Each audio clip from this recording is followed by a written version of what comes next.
Hi everyone, जय हिंद, जय भारत, जय माता दी। आज है हमारे साथ Ayushman Rawat. He is from Pauri Garhwal, that is in Uttarakhand. Mother is a school teacher, father is a school teacher, both in Pauri Garhwal. The boy wanted to join merchant navy, joined JMD academy, got selected in Anglo Eastern. अभी IMCT pending है boss, पहले बता दे रहे हैं. सो वो होगा और निकल जाएगा, तो बाकी रिजल्ट आपके सामने दिख जाएगा. फोटोग्राफ अगर JMD academy की वेबसाइट पर डल गया, that means he is gone into AMA and he is right now studying at AMA. तो दैट्स इट. चलो Ayushman, let's come to the point. तो यार ये बताओ, मर्चेंट नेवी के बारे में पौड़ी गढ़वाल में कैसे पता चला तुम्हें? सर मेरे एक भैया थे, वो मौसी के बेटे हैं, तो उनको भी ज्वाइन करना था, लेकिन उनका ना PCM परसेंटेज बहुत कम आया सर, तो उसकी वजह से उन्होंने प्लान ड्रॉप कर दिया. तो जब मैं उनसे मिला था, शादी थी दीदी की, तो तब मिला था, तो उन्होंने मेरे को पूरा एक्सप्लेन करा कि कैसे ज्वाइन करते हैं, क्या होता है. तो सर उसके बाद मेरा इंटरेस्ट जागा 10th में, तो उसके बाद मैंने रिसर्च करने लग गया. तो मैंने 11th से ही पापा को बोल दिया था कि मेरे को सर ज्वाइन करना है इस फील्ड में. तो पहले तो पापा मना करते रहे कि नहीं नहीं नहीं नहीं. फिर सर मम्मी को मनाया पहले, धीरे धीरे करके. तो घर में सबसे ज़्यादा दादी दादाजी की चलती है. अच्छा, आज भी? Yes sir. ये बढ़िया, बहुत अच्छी बात है. तो सर, और दादी दादा को मनाना सबसे आसान होता है. Yes sir. तो पहले उन्हीं को मनाया धीरे धीरे, तो तब दादी ने भी बात करी, दादाजी ने भी बात करी, तो तब धीरे धीरे मान गए पापा भी.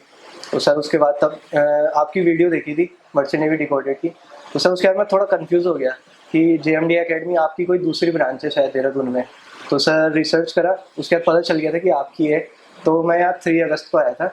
तो सर उसके बाद पहले डिटेल्स ली थी एकेडमी के बारे में. फिर उसके बाद मेरे नाना जी एक्सपायर हो गए सर बीच में.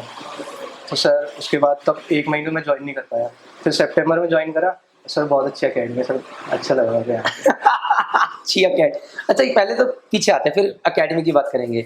तो ये बताओ पहले तो कि पापा क्यों नहीं चाहते थे कि तुम मर्चेंट नेवी ज्वाइन करो? सर वो ये चाहते थे कि मैं अर्ली फाइनेंशियल इंडिपेंडेंट हो जाऊं, क्योंकि सर पापा की नौकरी भी 21 साल की उम्र में लग गई थी, तो चाहते थे कि मैं भी हो जाऊं. पर वो ऐसा फील्ड नहीं चाहते थे कि जिसमें फैमिली से दूर रहे. वो मेरे को रोज यही बोलते हैं, आज भी बोलते हैं कि तूने ऐसा फील्ड देखा है जिसमें फ्यूचर में थोड़ी प्रॉब्लम्स होगी.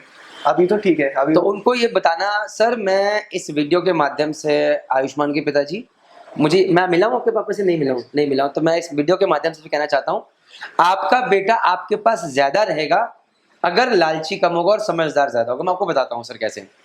पहली बात यह है सर, जरूरी नहीं है कि शादी करने के बाद या जब आप बूढ़े हो रहे होंगे तभी आपके साथ नहीं रहेगा.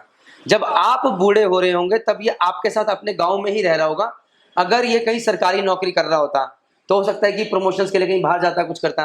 अगर ये किसी MNC में काम कर रहा होता तो हो सकता है बेंगलोर में सेटल्ड होता, मुंबई में होता, बाहर, तब भी आपके साथ गांव में नहीं होता, राइट. लेकिन अगर ये मर्चेंट नेवी में होगा तो आज भी अपने गांव में रह सकता है, बड़ा घर बना के अपनी जिम्मेदारी के साथ. अब मैं बताता हूँ लालची कैसे. सर अगर ये कप्तान बन के आज से 8-10 साल में 4 महीने भी सेल करता है और 1 महीने की सैलरी इनकम टैक्स में देता है, तब भी सर ये 3 महीने में इतना पैसा कमा सकता है जिसके साथ ये वहां का एक बहुत जाने माने लोगों में आएगा. और वो भी सिर्फ साल में 4 महीने काम करके, और बाकी 8 महीने में चाहे तो वहां पर सोसाइटी के लिए अच्छा करे, कोई स्कूल खोल दे और जमीन ले ले जहां पर लोग, वहां पर लोगों को काम दे सके, तो नाम भी करेगा सर, सोसाइटी के लिए भी अच्छा करेगा, हर चीज करेगा. कल को सर जरूरी नहीं है ये अपनी कोई कंपनी खोल सकता है सर. हम भी कोशिश कर रहे हैं, बट जलवा होना चाहिए, अपना अंदर हिम्मत होनी चाहिए. हम कामयाब होंगे नहीं होंगे मैं नहीं जानता, बट आयुष की जिद बताएगी, आयुष्मान रावत जी की जिद बताएगी कि क्या वो कामयाब हो सकते हैं. मर्चेंट नेवी आपके बेटे को एक प्लेटफॉर्म दे सकता है अपने सपने पूरे करने के लिए. मैं ये कभी नहीं कहता कि मर्चेंट नेवी इसके सपनों का अंत है, बिल्कुल नहीं कहता. ये स्टार्टिंग है, लेकिन एक बेस दे रहा है, एक मजबूती दे रहा है, एक फाउंडेशन दे रहा है जिसको हिलाना मुश्किल होगा. विद दिस आगे बढ़ते हैं. तो पापा को मैसेज भेज देना, ठीक है. अब आगे आते हैं. तो यार जब तुम JMD एकेडमी आए, तो JMD एकेडमी आए क्यों? Be honest. सिर्फ इसलिए कि प्रणीत सर की एकेडमी है? नहीं सर. हाँ, फिर सर मेरे को मर्चेंट नेवी में जाना ही था सर, चाहे कुछ भी हो जाए. मैंने सोच रखा था अगर मेरा DNS नहीं होगा मैं BSc कर लूंगा, BSc नहीं होगा मैं BTech कर लूंगा, पर जाना इसी में है सर. अच्छा. मैंने घर में बोल रखा था ये पहले से. तो सर मैं रिसर्च कर रहा था, तो मेरे एक फ्रेंड था सर, तो वो भी JMD एकेडमी से था. नाम? सिद्धार्थ बिस्से. अच्छा, इसका भी सिलेक्शन हो गया है. कहाँ पर? एंग्लो ईस्टर्न में सर. अच्छा, ठीक है. तो सर मैंने उससे थोड़ा रिसर्च करी, उससे पूछा वगैरह, तो उसने मेरे को JMD के बारे में बताया. उसने बोला यहाँ मॉक इंटरव्यूज वगैरह सब चीज़ें होती है अच्छे से. तो सर तब पूरी रिसर्च करने के बाद ही आया. अच्छा, पूरी रिसर्च करने के बाद. एक और चीज मैं यहाँ पर कहना चाहता हूँ, Ayushman, you have done a fabulous job. देखिए, कभी कोई इंस्टीट्यूट इसलिए मत ज्वाइन कीजिए कि वहां पर कोई बंदा बैठा है जिसके आपने वीडियोस देखे हैं. ये सबसे गलत चीज होती है. वीडियोस आपको सिर्फ ये बता सकता है कि आदमी क्या बोलता है, बट क्या वो वाकई वैसा है, ये सबसे इंपॉर्टेंट चीज है। तो आयुष्मान देखो, मैं वीडियो में बहुत कुछ बोलता हूँ, आपको इस अकेडमी में क्या डिफरेंस लगा, या लगा कि ये अकेडमी वैसा करती है या जय माता दी है, बोलती कुछ है करती कुछ है? वाट बहुत लगती है सर। वाट बहुत लगती है, कैसे तुम्हारी वाट कैसे लगी यहाँ सर पे? मैं पहले दिन ही आया था, फर्स्ट डे था सर मेरा। आप सीधे क्लास में आए, आप सीधे बच्चों को खड़े करने लग गए कि चल खड़े हो जाओ ये सो करके, और मैं उल्टा लटका के मारूंगा सबको, ऐसे ऐसे बोलने लग गए। ये मैं बोलता हूँ और मैं मानता भी हूँ, यस सर। डर जरूरी है। Yes sir. डर के बाद थोड़ी हालत टाइट हुई थी, यस सर। थोड़ी किताबें निकली थी, हाँ सर, निकली। पढ़ना शुरू हुआ था। यस भय बिन होए ना प्रीत, यहाँ पर अगर आप आ रहे हो तो बेटा पुत्र नहीं होगा। Yes sir. अरे बेटा कैसे हो आयुष्मान, कोई बात नहीं है, कोई बात नहीं बेटा, नहीं हुआ लटका के मारूंगा, यही होगा यहाँ पे, राइट? Yes sir. आगे फिर सर उसके बाद तब धीरे धीरे दोस्ती हुई। पहले तो सर किसी से था नहीं, और मैं वैसे ही बहुत लेट ज्वाइन हुआ था, 2-3 महीने लेट था मैं, तो इतनी जल्दी की किसी के साथ मैं मिला भी नहीं था। उसके बाद सर आप लोगों ने फुटबॉल कंपटीशन करवाया, तो वहाँ सर मेरी टीम बन गई थी, टीम इंसेप्शन करके। तो सर उसके बाद उनसे मेरी जान पहचान हुई धीरे धीरे करके। अभी भी सर बहुत अच्छे दोस्त हैं, अभी भी हमारी रोज बातें चलती रहती है। और बाकी सर सब टीचरों ने बहुत हेल्प करी सर। एक चीज जो कि तुम्हें जेएमडी अकेडमी की सबसे अच्छी लगी? सर स्टूडेंट्स सर, स्टूडेंट्स एक दूसरे का सपोर्ट करते हैं, हेल्प करते हैं, यस सर। इसीलिए हम जेएमडीआई फैमिली कहते हैं।